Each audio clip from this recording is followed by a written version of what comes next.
tout ce qui est révélé dans la parole de Dieu a un sens pour nous.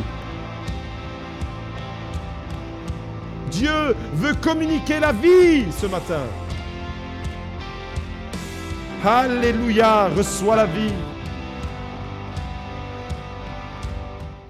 Les scènes effroyables que nous avons encore vues à la télévision nous glacent le sang. Bruxelles, cœur de la Belgique. Bruxelles, cœur de l'Europe, frappé par l'intolérance, frappé par le fanatisme, la mort des innocents ne peut laisser personne indifférent. Plusieurs personnes ici ont certainement déjà pleuré la mort d'un être cher. Parti trop tôt, plusieurs personnes et dans toutes les familles, la mort frappe. La mort frappe et elle frappe aveuglément. Non, la mort des innocents ne peut pas nous laisser indifférents. Elle nous attriste, elle nous déchire même, elle nous fend le cœur, elle nous indigne la mort des innocents. Vous vous trouvez dans un hall d'entrée à l'aéroport de Zaventem, vous vous apprêtez pour prendre votre avion et soudain vous êtes propulsé vers un autre voyage, un voyage que vous n'aviez pas prévu à ce moment-là. Vous êtes dans le métro pour une journée de travail, vous êtes peut-être même parti sans donner le dernier bisou à votre épouse, à vos enfants, précipité. Vous vous trouvez dans ce métro à Malbec, vous êtes un père de famille, tous les jours vous faites le même trajet, vous êtes peut-être une mère de famille, un navetteur, une navetteuse qui va vers Bruxelles, vous êtes peut-être un jeune qui a soi-disant toute la vie devant lui. Et quand on est jeune, on est insouciant et on imagine que la vie nous appartient et que la mort est pour les autres et pas pour nous. Et en un instant, en un claquement de doigts, la mort vous frappe, tout s'arrête dans un bruit étourdissant. Le monde est plongé dans la peine, dans la tristesse, dans l'incompréhension, dans la révolte. Tous ces sentiments qui s'entrechoquent dans nos cœurs. Non, la mort d'un innocent ne peut laisser personne indifférent. Selon une étude menée aux États-Unis et transmise par le journal français Le Figaro à la date du 29 avril 2014, aux États-Unis, plus de 4% des condamnés à mort seraient des innocents. Vous n'avez commis aucun crime et vous vous retrouvez dans ce qu'on appelle aux États-Unis peut-être les couloirs de la mort. Alors, avant d'aller plus loin, je vous invite à découvrir un petit film de quelques minutes pour nous faire prendre conscience de l'horreur de la mort d'un innocent.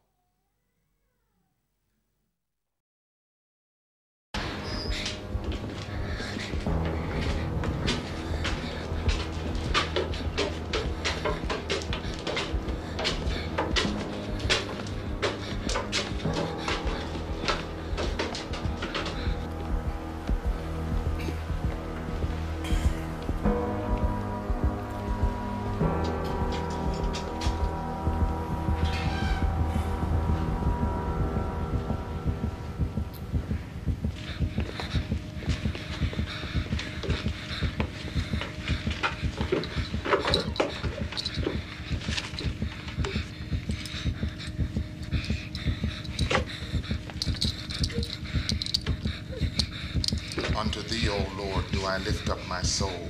O my God, do I trust in thee. Let me not be ashamed. Let not mine enemies triumph over me. Yea, let none that wait on thee be ashamed. How you coming there, Be Junior? ashamed which transgress without crown me for thy goodness' sake, O Lord.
will only last a moment.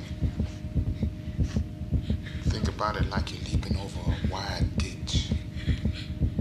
And when you land, you'll be in heaven.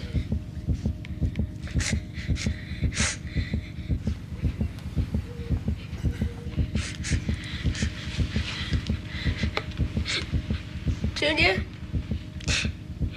I'll be jumping over a big ditch. Heaven's on the other side.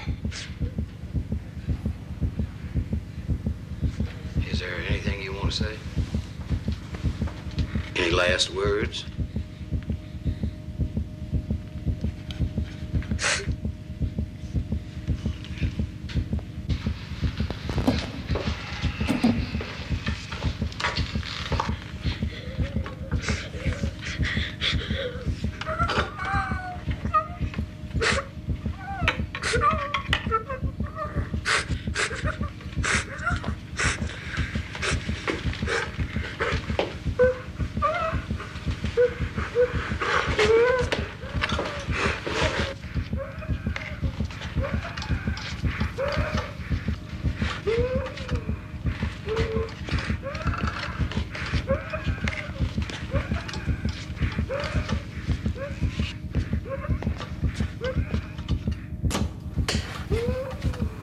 En 1944, le jeune George Stainey Jr. n'avait que 14 ans lorsqu'il a été condamné à mort par un tribunal constitué de 9 hommes blancs après à peine 3 heures de procès, 10 minutes de délibération. 3 mois plus tard, l'adolescent George Stainey était exécuté sur la chaise électrique, son vrai visage. Ce jeune garçon de 14 ans avait toute la vie devant lui. Lorsqu'il a été pêché par la police, il était sur un vélo. Il avait le malheur d'être noir à cette époque aux États-Unis. Devant lui, il avait toute la vie, mais ce jeune garçon a été condamné à mort, accusé du meurtre de 2 jeunes filles blanches. C'est avec une Bible dans la main qu'il s'est dirigé vers son lieu d'exécution. Et lorsqu'il s'est assis sur la chaise électrique de la prison de Columbia du Sud, il a fallu l'asseoir sur sa Bible car il était trop petit. Certains rapportent que c'est sur un annuaire téléphonique. George Stainey Jr. reste à ce jour le condamné à mort le plus jeune de toute l'histoire récente des États-Unis. 70 ans plus tard, 70 ans après son exécution, le juge Carmen Mullen a acquitté George Stainey. Erreur de procédure. Il a été innocenté. La mort d'un innocent ne laisse personne indifférent. La mort d'un innocent nous prend dans les tripes. La mort d'un innocent nous révolte. Elle a beau, cette juge, disculper, innocenter un adolescent de 14 ans, il n'est plus. La mort d'un innocent me révolte. La mort de tous ces innocents à Bruxelles me révolte. La mort des innocents à Paris, la mort des innocents partout dans le monde nous révolte, ne peut pas nous laisser indifférents. 70 ans après son exécution, George Stainey Jr. est innocenté. Aujourd'hui, il est devenu, aux États-Unis et dans le monde, le symbole contre l'injustice de la peine de mort. Non, on ne peut pas rester indifférent devant la mort d'un innocent. Ou alors c'est que vous n'avez pas de cœur. Mais je pense que ce soir, nous sommes tous des êtres normalement constitués et que la mort de cet innocent, on en a fait un film et c'est un extrait du film que vous avez vu. Moi, la mort d'un innocent, la mort de George Steiney me prend là. Un gamin qui joue sur un vélo, qui est pris et accusé à tort du meurtre de 2 jeunes filles. Probablement que le vrai criminel, celui qui a véritablement tué ces 2 jeunes adolescentes, est resté tout le long de sa vie en liberté. Injustice me révolte, l'injustice me révolte. La mort d'un innocent me révolte. Voyez-vous, quand le mal frappe les autres, nous sommes touchés sans vraiment l'être. Nous avons déjà entendu que des gens plus loin sont frappés par un malheur. Cela nous touche sur le moment même, mais très vite la page est tournée. Quand ils frappent des pays éloignés, les actes terroristes par lesquels nous avons été frappés dans notre pays, quand ces mêmes actes terroristes se produisent de l'autre côté de la Méditerranée ou ailleurs ou au loin, soyez honnêtes avec moi ce soir, cela ne nous affecte pas de la même manière. Quand le mal, quand la mort nous frappe, quand la mort vient frapper à la porte de notre maison, là, mes amis, ça change tout. Quand le mal, quand l'horreur, quand la terreur nous frappe personnellement, nous sommes autrement bouleversés. Nous avons été sidérés, nous avons eu le souffle coupé le 11 septembre 2001, à la vue de ces avions qui s'écrasent dans les tours jumelles à New York. Ma fille en a fait un malaise ce jour-là. Nous avons été bouleversés. Nous étions ébranlés le 13 novembre 2015, c'est plus près de nous, à cause des attentats à Paris, le Bataclan et autres. Mais nous sommes davantage affectés aujourd'hui parce que nous avons été touchés au cœur de notre pays.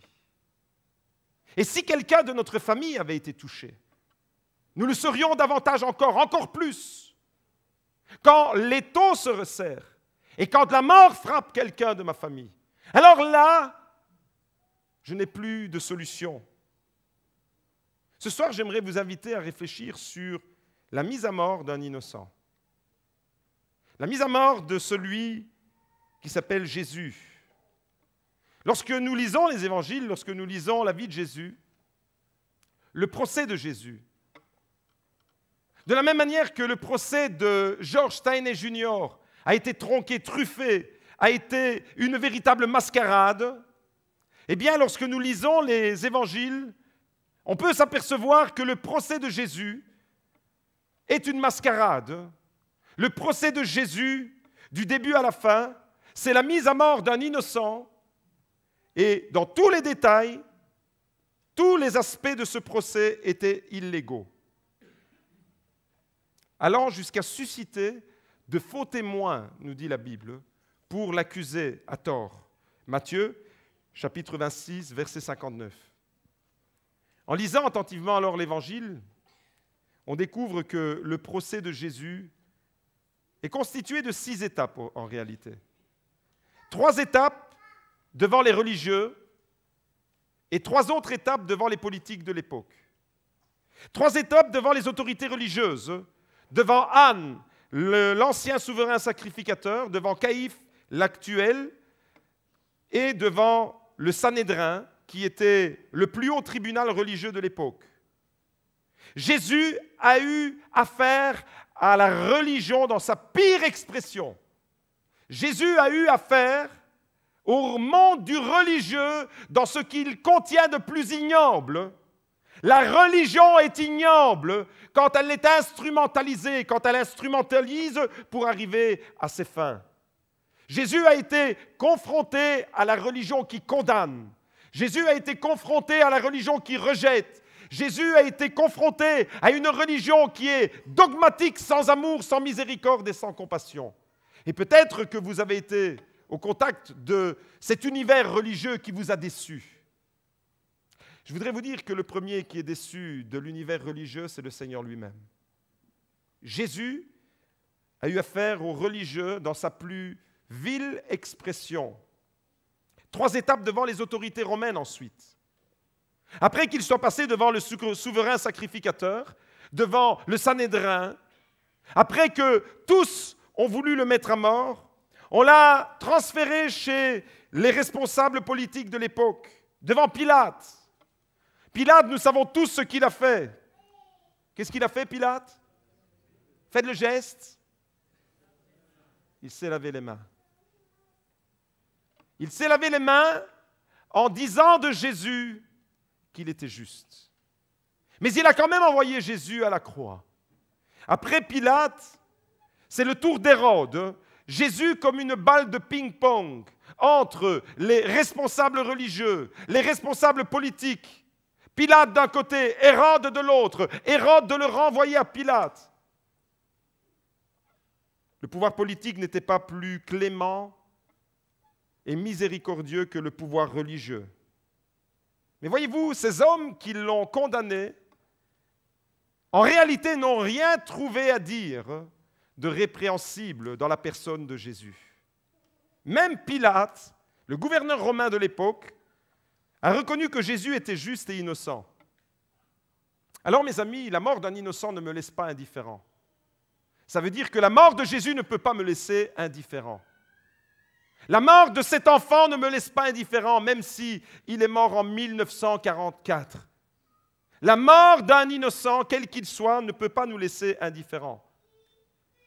Et nous découvrons alors par l'Évangile que Jésus est l'innocent par excellence. Luc chapitre 23, je vous lis un extrait de son procès.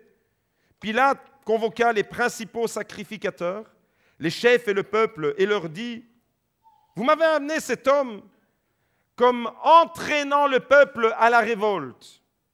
Voici, je l'ai interrogé devant vous, et je ne l'ai trouvé coupable d'aucune des fautes dont vous l'accusez. Jésus, un innocent. Hérode non plus, car il me l'a renvoyé, et voici cet homme n'a rien fait qui soit digne de mort. Jésus, un innocent, qui est envoyé au supplice. Bien que Pilate ait dit, Jésus, ce juste, il n'a rien commis qui mérite la mort, cela ne l'a pas empêché de l'envoyer à la mort. Jésus alors, un innocent, condamné à mort. Au moment où Jésus est sur la croix, au moment où Jésus est en train d'accomplir sa mission en réalité, la Bible nous dit qu'il y avait deux malfaiteurs, un à sa gauche, l'autre à sa droite. Écoutez leur témoignage. Nous sommes là, au moment de la crucifixion, vous êtes les témoins, vous êtes dans la foule et vous entendez se crucifier à côté de Jésus. Un des deux malfaiteurs suspendus en croix blasphémait contre lui, était révolté contre Jésus et disait « N'es-tu pas le Christ, le Messie, le Sauveur, le roi d'Israël, n'es-tu pas tout ça? Sauve-toi toi-même et sauve-nous aussi. » Mais l'autre malfaiteur lui fit des reproches et disait « Ne crains-tu pas Dieu, toi qui subis la même condamnation? Ne crains-tu pas Dieu, toi qui subis la même condamnation? Pour nous, c'était justice, car nous recevons ce qu'ont mérité nos crimes. Mais celui-ci n'a rien fait de mal. » En parlant de Jésus, sur la croix, un des deux malfaiteurs dit « Celui-ci n'a rien fait de mal. » Il n'y a pas que Ponce Pilate qui reconnaît que Jésus est innocent. Il n'y a pas que Ponce Pilate qui le reconnaît comme juste. Même celui qui est en train de mourir à ses côtés reconnaît que Jésus est innocent. Jésus, un innocent crucifié. Jésus, un innocent condamné à mort. Mais un condamné à mort consentant. Et ça fait toute la différence. Jésus, un condamné à mort consentant. On serait, mes amis, dans l'erreur de croire que la mort de Jésus est seulement une injustice du même titre que celle que vous avez découverte ce soir. On serait dans l'erreur la plus abjecte de croire que finalement Jésus a été seulement la victime d'un procès qui a été truffé de mensonges. Parce qu'en réalité, Jésus est venu pour accomplir cette mission. En réalité, la croix, sur laquelle Jésus a été crucifié, sur laquelle il a versé son sang, sur laquelle on lui a mis une couronne, comme cet enfant, on lui a mis une couronne métallique. Jésus, c'était une couronne d'épines. On a attaché les mains de cet enfant sur une chaise électrique. On a attaché les mains de Jésus sur la croix. En réalité, ce que Jésus est en train d'accomplir là, sur ce mont qu'on appelle le mont Golgotha à Jérusalem, en réalité, cette croix sur laquelle il est en train de mourir est la preuve suprême de son amour. C'est la preuve suprême de son amour. Parce que Jésus lui-même a dit, personne ne m'ôte la vie. J'ai le pouvoir de la donner et j'ai le pouvoir de la reprendre. Et il n'y a pas de plus grand amour, dit-il, que de donner sa vie pour ses amis. Jésus est venu pour offrir sa vie. Et la Bible le dit clairement, car Dieu a tant aimé le monde qu'il a donné son Fils unique, afin que quiconque croit en lui ne périsse pas, mais qu'il ait la vie éternelle. Pour sauver quelqu'un, il ne nous viendrait jamais à l'idée, pour sauver quelqu'un, d'offrir notre fils, notre fille. Jamais. Jésus est venu donner la vie. Et au fait, la mort de Jésus est la preuve suprême de l'amour de Dieu.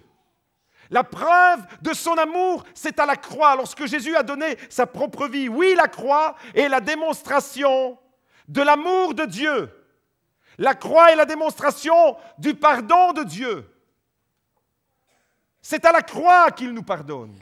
C'est à la croix que Jésus va dire « Père, pardonne-leur, car ils ne savent ce qu'ils font. » Oui, à la croix, Jésus est en train de démontrer qu'il fait don de sa vie. C'est une passion, la croix. Jésus nous a aimés passionnément. À la croix, c'est une démonstration de ce que signifie le mot sacrifice. Il s'est sacrifié pour moi.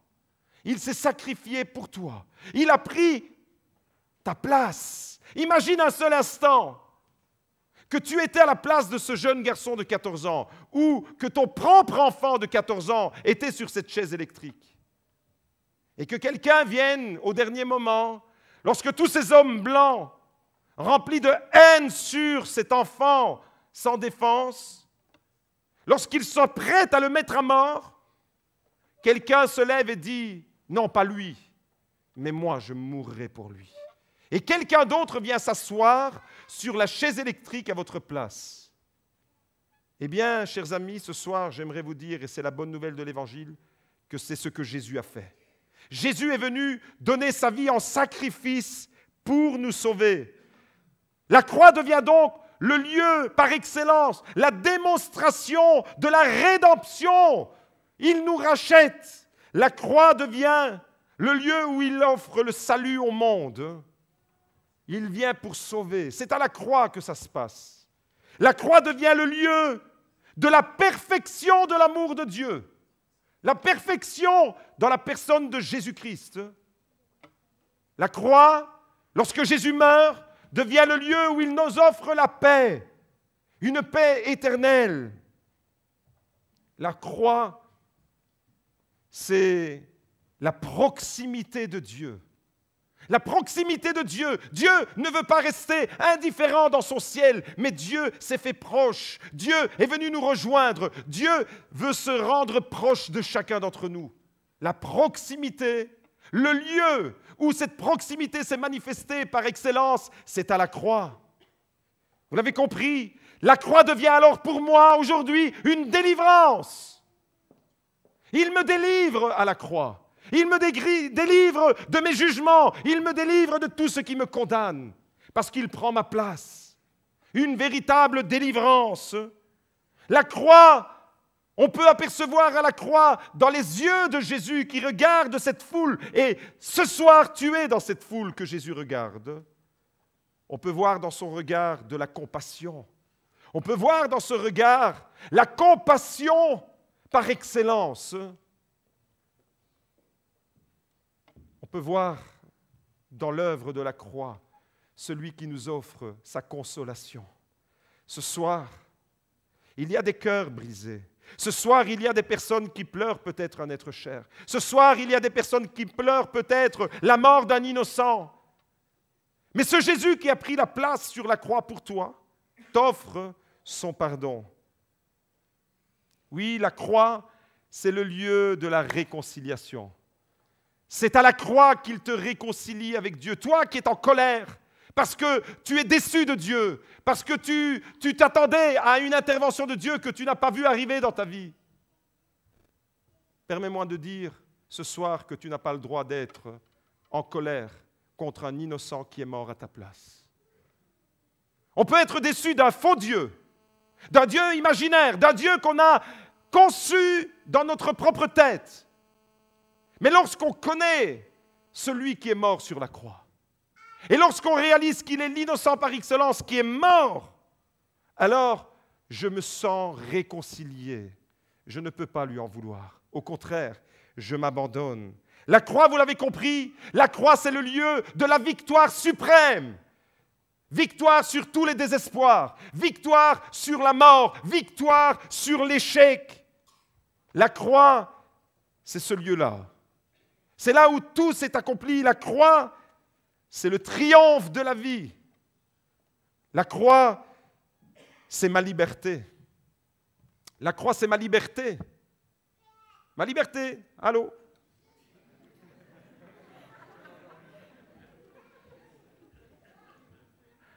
Heureusement que la croix, ce n'est pas ma distraction. Hein? La croix, mes amis, vous l'avez compris ce soir, ma croix, la croix de Jésus, c'est un nouveau départ. Je peux redémarrer quelque chose de nouveau. Peut-être que j'ai été déçu, j'ai vécu en échec jusque-là, j'ai traîné les pattes, blessé, mon cœur meurtri, rempli de chagrin, rempli par toutes sortes d'émotions.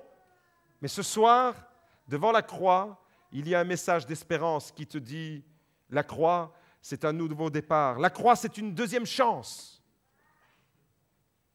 Peut-être que tu te dis, j'ai échoué ma vie jusque-là. Mais Dieu t'offre ce soir la possibilité de rebondir. Il y a une deuxième chance. La croix, c'est une destinée éternelle. Vous l'avez compris, la croix, mes amis, la croix, c'est ce que Dieu a accompli pour moi. Voilà ce que Dieu a accompli. Toutes ces choses qui sont là devant vous, vous pouvez photographier. La croix, c'est ça. La croix, c'est ce que Jésus a fait pour moi. Et sur cette croix, il a dit, tout est accompli. Sur cette croix, c'est ce qu'il a fait. Il a accompli le salut pour l'humanité. Alors la mort de Jésus n'est pas seulement la mort d'un innocent. La mort de Jésus est le lieu où son amour se donne sans limite. Pour toi, pour moi, pour chacun d'entre nous. Et vous savez quoi? La mort de Jésus sur la croix, c'était aussi pour George Steiner Jr. Pour lui aussi. Voilà pourquoi je ne peux pas être déçu de Jésus. Voilà pourquoi je peux être déçu de tous les systèmes religieux qui existent sur cette terre. Mais en aucun cas, je ne peux être déçu de Jésus, parce qu'il a tout démontré. Parce que tout ce que vous voyez là, c'est ce qu'il vous offre en mourant sur la croix. C'est ça la croix. Voilà ce que Jésus a fait pour moi. Voilà ce que Jésus a fait pour toi. Voilà pourquoi je ne me laisse pas envahir par des sentiments qui m'éloignent de Dieu. Voilà pourquoi la mort de Jésus ne me laisse pas indifférent. Voilà pourquoi la mort de Jésus a transformé ma vie et peut transformer la tienne. Là où il y a du chagrin, il peut t'offrir sa paix. Ce soir, toi aussi, tu peux dire, Seigneur Jésus, parce que tu es mort pour moi, je veux vivre pour toi. Je voudrais faire un appel ce soir. Toutes les personnes qui réalisent combien le prix de notre liberté a été payé cher. Jésus a payé le prix pour toi. Ce soir, toi aussi, tu peux dire, Seigneur, tu es mort pour moi, je veux vivre pour toi, je t'offre ma vie.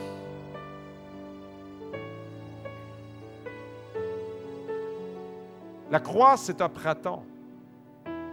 La croix, c'est un rebondissement. C'est ça la croix.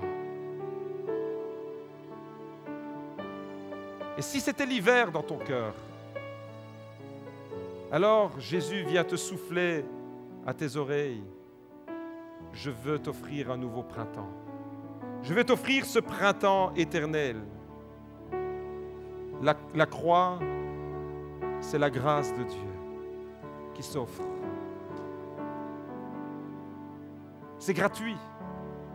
Les religions te diront, voilà ce que tu dois faire. Tu dois te faire exploser pour espérer avoir 72 vierges au paradis. Tu dois tuer les autres. Mais l'Évangile te dit, moi, Jésus, je suis mort pour toi. Moi, je suis mort pour toi. Alors, ce soir, j'aimerais offrir à chaque personne qui est ici présente la possibilité de dire à ce Sauveur qui nous a été donné, Seigneur Jésus, je t'offre ma vie. J'aimerais que vous puissiez le dire dans votre cœur. Et si votre cœur vous pousse à le dire audiblement, dites-le audiblement. N'ayez pas de retenue pour dire, Seigneur Jésus, je t'offre ma vie. N'ayez pas de retenue pour lui dire, je t'offre ma vie parce que toi, tu as donné la tienne. Ce soir, j'aimerais offrir la possibilité à tout le monde de dire, Seigneur Jésus, moi aussi j'ai besoin de ton amour. L'amour. Moi aussi j'ai besoin de ton pardon. Je me sens tellement coupable de ma vie. J'ai tellement l'âme salie. J'ai quelque chose sur ma conscience qui me condamne. Seigneur, j'ai besoin de ton pardon. C'est à la croix qu'il vous l'offre. Ce soir, toi aussi tu as besoin et tu peux dire, Seigneur, j'ai besoin de ta grâce. J'ai besoin de ta vie. J'ai besoin de comprendre ton sacrifice. J'ai besoin de découvrir ton salut. Pour l'éternité, Jésus s'est offert afin que vous ayez la vie éternelle. J'ai besoin de cette perfection qui est en toi. J'ai besoin de cette perfection dans ma vie. J'ai besoin de ta proximité, Seigneur. Je te comprenais comme étant un Dieu tellement éloigné.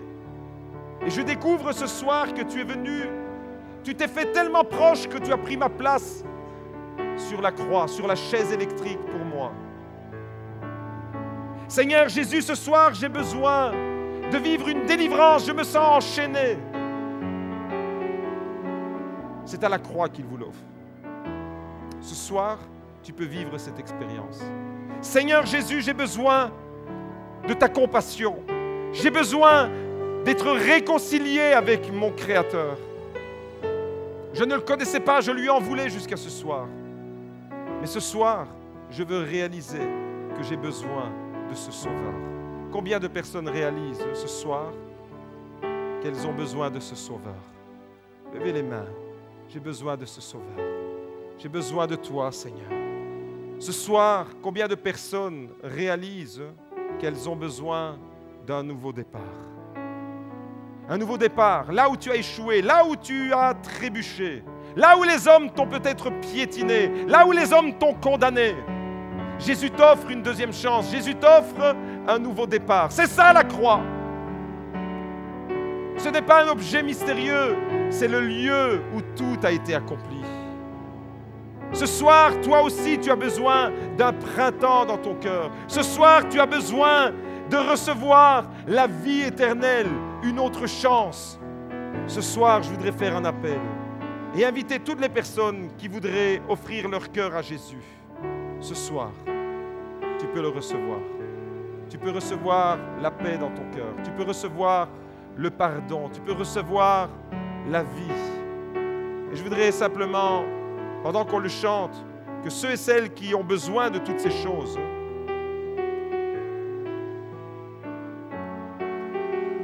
Levez la main si vous avez besoin de tout ce qui est derrière moi.